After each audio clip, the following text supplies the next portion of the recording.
જય શ્રી રામ વિદ્યાર્થી મિત્રો, મારી યુટ્યુબ ચેનલમાં તમારું સ્વાગત છે। તો આજે આપણે ધોરણ 12માં આંકડાશાસ્ત્રની અંદર બોર્ડ 2025 માટેની બ્લુ પ્રિન્ટમાં કયા ચેપ્ટરમાંથી કેટલું પૂછાશે આ બધી જ માહિતી આપણે સરળ ભાષામાં અત્યારે જોશું। તો મિત્રો, સૌપ્રથમ આપણે વિભાગ એ ની વાત કરીએ તો વિભાગ એ ની અંદર યોગ્ય વિકલ્પ પસંદ કરી સાચો જવાબ લખો, જેના આપણે 20 માર્ક છે અને દરેકનો 1 ગુણ અને પ્રશ્ન ક્રમાંક છે 1 થી 20। એટલે કે આપણને 1 થી 20 પ્રશ્ન શેના હશે? વિકલ્પ પસંદ કરવાનો, એટલે કે MCQ હશે।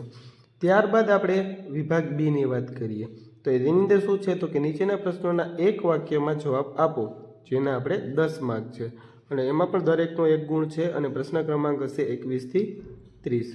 તો અહીં બધા વિકલ્પ કરવાના છે અને અહીં એક વાક્યમાં જવાબ કરવાના છે।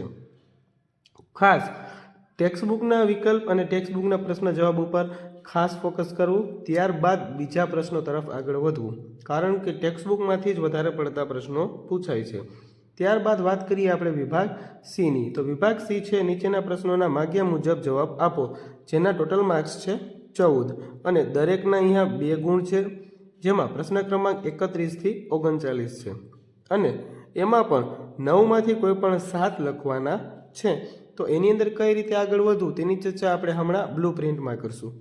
ત્યારબાદ વિભાગ નંબર ડી, જેમાં આપણને એવું કીધેલું છે કે નીચેના પ્રશ્નોના માગ્યા મુજબ જવાબ આપો, જેના કુલ ગુણ 24 છે, બધાના 3 ગુણ છે દરેકના, પ્રશ્ન ક્રમાંક હશે 40 થી 51 અને એમાં 12માંથી કોઈ પણ 8 પ્રશ્નોના જવાબ આપણે લખવાના રહેશે। ત્યારબાદ વિભાગ ઈ, નીચેના પ્રશ્નોના માગ્યા મુજબ જવાબ આપો, એટલે કે એમાં દાખલા હશે અને એના પણ કુલ 12 માર્ક છે, દરેકના 4 ગુણ છે, જેમાં પ્રશ્ન ક્રમાંક હશે 52 થી 55 અને તમારે 4માંથી કોઈ પણ 3 પ્રશ્નોના જવાબ લખવાના રહેશે। ત્યારબાદ છે વિભાગ એફ, જેમાં નીચેના પ્રશ્નોના માગ્યા મુજબ જવાબ આપવા, એટલે કે દાખલા હશે જેના કુલ ગુણ છે 20, દરેકના 5 ગુણ છે, જેમાં પ્રશ્ન ક્રમાંક હશે 56 થી 61 અને એમાં 6માંથી કોઈ પણ 4 પ્રશ્નોના જવાબ લખવાના થશે। તો આપણે અહીંયા જોઈએ 2025 માટેની બ્લુ પ્રિન્ટ। તો સૌ પ્રથમ આપણે વિભાગ એ, બી, સી, ડી, ઈ અને એફ ની વાત કરીએ અને એમાં સૌથી પહેલા આપણે ભાગ 1, જેની અંદર પહેલું ચેપ્ટર છે સૂચકાંક। એમાં એ વિભાગમાં 2 પ્રશ્ન પૂછાશે, એટલે MCQ છે એટલે એના 2 માર્ક હશે। વિભાગ બીમાં 1 પ્રશ્ન પૂછાશે, એક વાક્યમાં જવાબ છે એટલે 1 માર્ક હશે।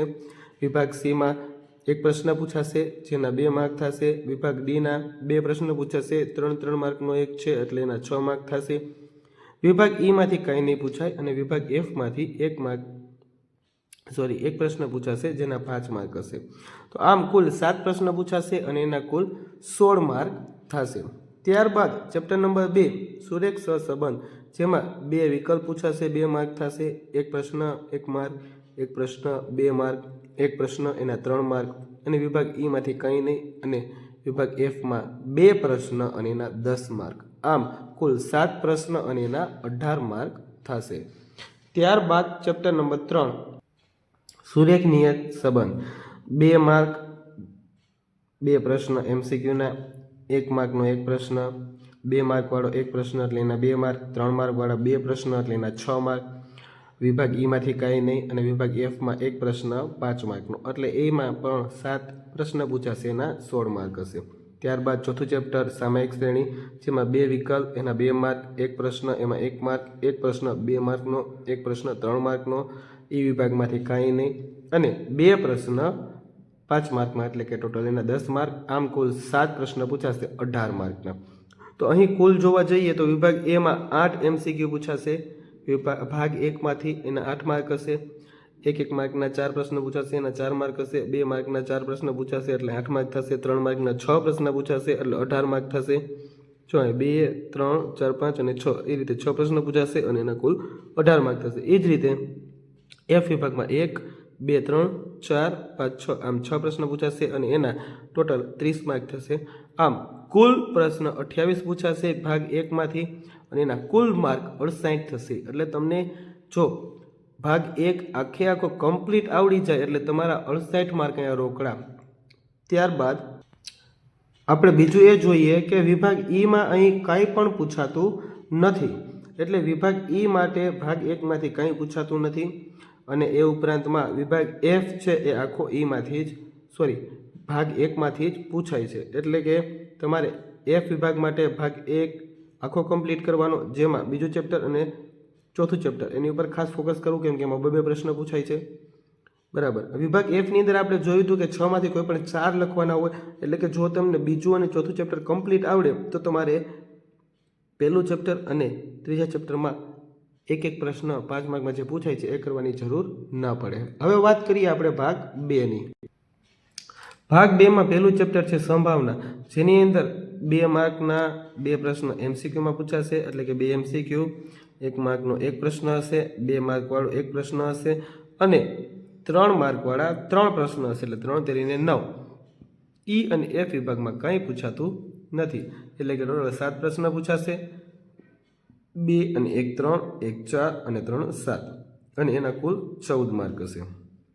ત્યારબાદ બીજા ચેપ્ટરની વાત કરીએ, યાદચ્છિક ચલ અને અસતત સંભાવના વિતરણ, જેની અંદર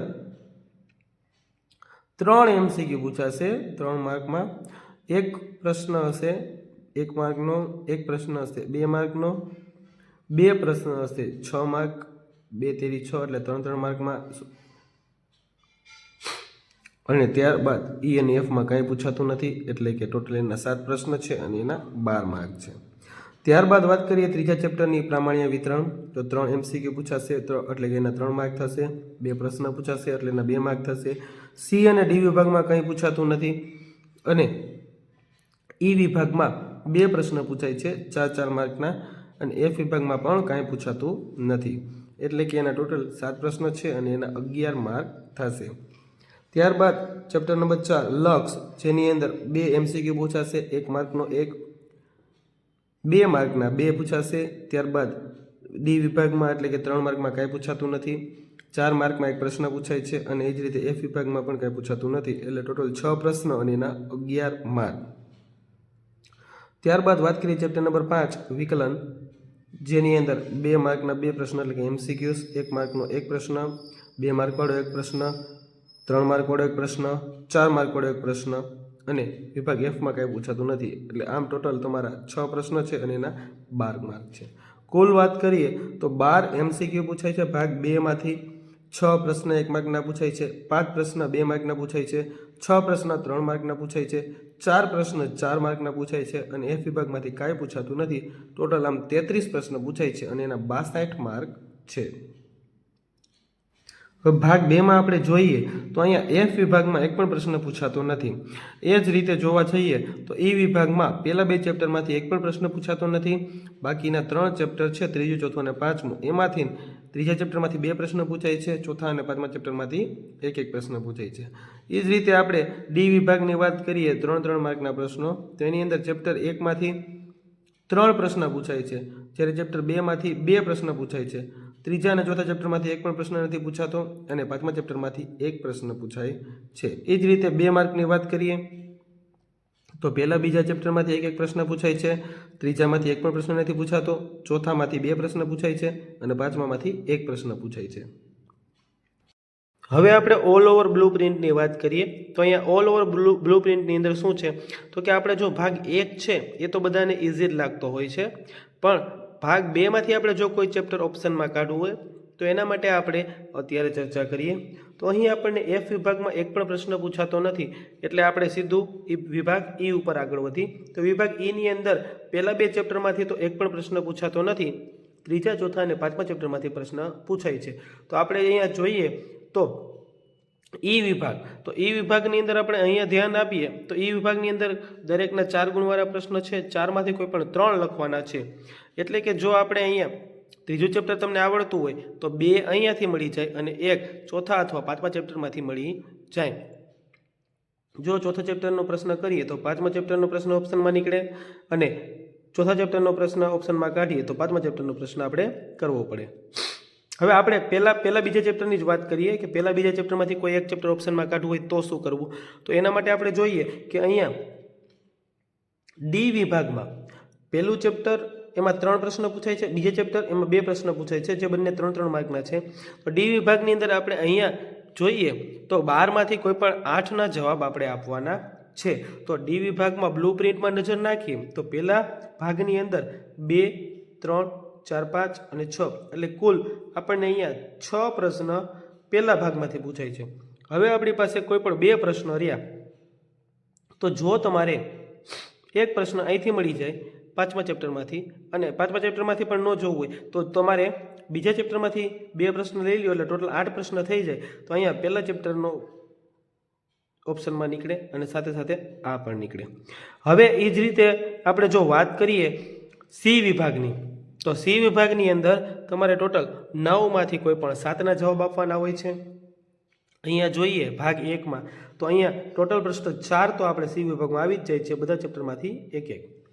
ત્યારબાદ આપણે હવે બાકી કેટલા રહ્યા તો કે 3 પ્રશ્નો બાકી રહ્યા છે. એ 3 પ્રશ્ન જેની અંદર આપણે ચોથા ચેપ્ટરમાંથી 2 પ્રશ્ન લઈએ, એક પ્રશ્ન 5મા ચેપ્ટરમાંથી લઈએ તો અહીંયા પણ આ બંને ક્વેશ્ચન ઓપ્શનમાં નીકળી જાય. તો અહીંયા આપણે હવે બાકી કેટલું રહ્યું તો કે એક વિકલ્પ અને 1 માર્કના. તો વિકલ્પ અને 1 માર્કના પ્રશ્નો કરીએ તો આપણે અહીંયા પહેલું ચેપ્ટર ઓપ્શનમાં કાઢી શકીએ. ક્યારે તો કે અહીંયા આપણે 2 પ્રશ્ન બીજા ચેપ્ટરના કરી લઈએ અને અહીંયા આપણે સી વિભાગમાં એક પ્રશ્ન કરી લઈએ એટલે આ પહેલું ચેપ્ટર ઓપ્શનમાં નીકળી છે. અને જો હવે આપણે પહેલું ચેપ્ટર ઓપ્શનમાં ન કાઢવું ને બીજું ઓપ્શનમાં કાઢવું હોય તો અહીંયા 3 પ્રશ્નો છે પહેલા ચેપ્ટરના એ કરી લઈએ અને અહીંયા આપણે આ એક પ્રશ્ન કરી લઈએ સાથે આ કરી લઈએ તો બીજું ચેપ્ટર પણ ઓપ્શનમાં નીકળી શકે છે. તો પહેલું અથવા તો બીજું બેમાંથી એક ચેપ્ટર તમે અહીંયા ઓપ્શનમાં કાઢી શકો છો. અને ચોથા અને 5મા ચેપ્ટરમાંથી જો કંઈ ઓપ્શનમાં કાઢવું હોય તો આપણે અહીંયા જોઈએ કે ચોથા ચેપ્ટરની અંદર આપણે ચોથું ચેપ્ટર જો ઓપ્શનમાં કાઢવું હોય તો અહીંયા ચોથા ચેપ્ટરનો એક પ્રશ્ન ઓપ્શનમાં નીકળી જશે. અહીંયા વિભાગ સીમાં 2 પ્રશ્નો ઓપ્શનમાં નીકળી જશે. કેમ તો કે આપણે સી વિભાગની અંદર ટોટલ 9માંથી 7 જ લખવાના હોય છે એટલે 4 અહીંયા છે, 5, 6 અને 7 એટલે 2 પ્રશ્નો ઓપ્શનમાં નીકળી ગયા. ત્યારબાદ એ વિભાગમાં જોઈએ તો 3 પ્રશ્ન લખવાના છે એટલે 2 ને 1 3 તો ચોથું ચેપ્ટર ઓપ્શનમાં કાઢી શકો. તો તમે જો ચોથું ચેપ્ટર ઓપ્શનમાં કાઢો તો બીજા ચેપ્ટર બધા કરવા પડશે અને પહેલું ચેપ્ટર ઓપ્શનમાં કાઢો તો બાકીના ચેપ્ટર કરવા પડશે અથવા તો બીજું ચેપ્ટર ઓપ્શનમાં કાઢો તો પણ બાકીના કરવા પડશે. મતલબ એમ કે તમે કાં તો પહેલું ચેપ્ટર ઓપ્શનમાં કાઢી શકો છો, કાં તો બીજું કાઢી શકો છો, કાં તો ચોથું કાઢી શકો છો. આ ઉપરાંત જો તમારે 5મું ચેપ્ટર ઓપ્શનમાં કાઢવું હોય તો અહીંયા 5મું ચેપ્ટર આપણે ઓપ્શનમાં કાઢવું હોય તો વિભાગ ઈની અંદર 5મા ચેપ્ટરમાંથી એક પ્રશ્ન પૂછાય છે. જો આપણે ત્રીજા ચેપ્ટરનો 2 પ્રશ્ન અને ચોથા ચેપ્ટરનો એક પ્રશ્ન કરી લઈએ તો 5મું ચેપ્ટર પણ ઓપ્શનમાં નીકળે છે એટલે કે આ આપણે ઓપ્શનમાં કાઢી શકીએ. ત્યારબાદ વિભાગ ડી ની અંદર આપણે 8 પ્રશ્ન લખવાના હોય છે તો 6 અહીંયા, 3 અહીંયા એટલે 9 અને 2 11 તો આ આપણે ઓપ્શનમાં આરામથી કાઢી શકીએ. ત્યારબાદ સી ની વાત કરીએ તો એમાં એક પ્રશ્ન છે અને સીમાં આપણે 7 પ્રશ્ન હોય છે તો 4 અહીંયા, 5, 6 અને 7, 8 એટલે આ આરામથી આપણે 5મા ચેપ્ટરનો ઓપ્શનમાં કાઢી શકીએ છીએ અથવા તો 5મું. મતલબ એવો થયો કે ભાગ 2 ની અંદર આપણે 1, 2, 4 અને 5 એમાંથી કોઈ પણ એક ચેપ્ટર આપણે ઓપ્શનમાં કાઢી શકીએ છીએ. એ ચેપ્ટર ઓપ્શનમાં કાઢ્યા પછી આપણે બીજા ચેપ્ટરના પ્રશ્નો કરી લેવાના. પણ અહીંયા આપણે જોઈએ તો ત્રીજું ચેપ્ટર આપણે ઓપ્શનમાં ન કાઢી શકીએ કેમ કે આપણે ઈ વિભાગમાં 4માંથી કોઈ પણ 3 લખવાના છે. હવે ઈ વિભાગમાં 4માંથી કોઈ પણ 3 લખવાના એમાંથી 2 પ્રશ્ન તો એક 5મા ચેપ્ટરનો એક ચોથા ચેપ્ટરનો પૂછાય તો આપણે ફરજિયાત ત્રીજા ચેપ્ટરમાંથી એક પ્રશ્ન લેવો પડે એટલે કે આપણે ત્રીજા ચેપ્ટરના ઓપ્શનમાં કાઢી શકીએ નહીં. તો આ જ રીતે તમારે પ્લાનિંગ કરવાનું છે કે તમને કયું ચેપ્ટર વધારે ફાવે છે અને કયું ચેપ્ટર ઓછું ફાવે છે અને કોઈને જો ઓપ્શનમાં કાઢવું હોય તો કઈ રીતે કાઢવું. અને આવી જ રીતે નવું શીખવા માટે SD સરની ચેનલને સબસ્ક્રાઈબ કરો. Thank you.